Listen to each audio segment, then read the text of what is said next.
chute, un geste contesté. La 10e étape du Tour de France s'est achevée hier par la victoire de Marcel Kittel à Saint-Malo, son deuxième succès cette année. Tom Wellers, qui avait lancé l'Allemand, a été victime d'une lourde chute causée par ce coup d'épaule polémique de Cavendish, qui bien sûr s'en défend. On s'était lancé, j'étais près de la roue de Tom Wellers, mais quand Greipel a lancé le sprint final, j'ai suivi la route, c'est tout. Christopher Froome lui est toujours en jaune, d'ailleurs il aura l'occasion de creuser encore l'écart cet après-midi avec un contre-la-montre individuel, 33 km à parcourir dans la baie du Mont-Saint-Michel.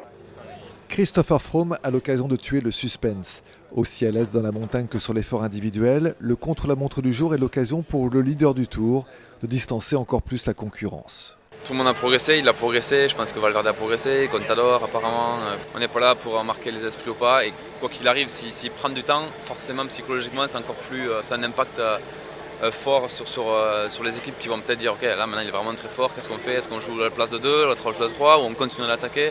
Aucun poursuivant de Froome au classement général ne l'a battu cette année en contre-la-montre.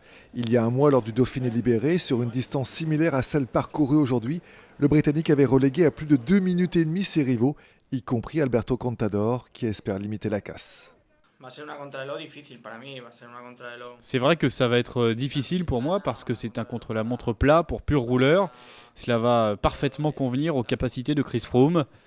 Moi je vais le faire à 100%, ce sera dur mais on pourra tirer des conclusions après ce chrono.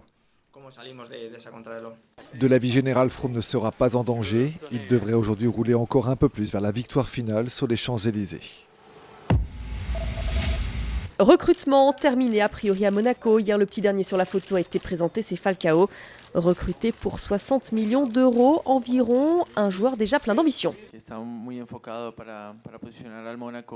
Nous voulons amener Monaco au top du football européen. Nous avons de grands joueurs avec beaucoup d'ambition, d'envie. Et en fait, l'idée, c'est vraiment de construire une équipe très forte, une équipe qui soit unie, avec pour objectif de briller et de gagner beaucoup de trophées.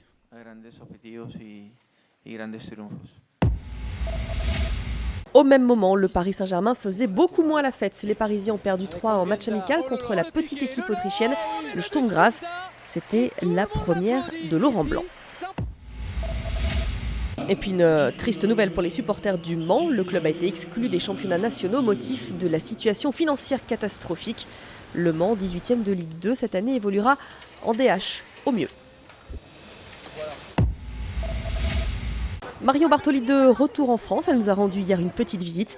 La 7e joueuse mondiale est évidemment revenue sur ce titre, un titre qui peut lui apporter beaucoup dans l'avenir.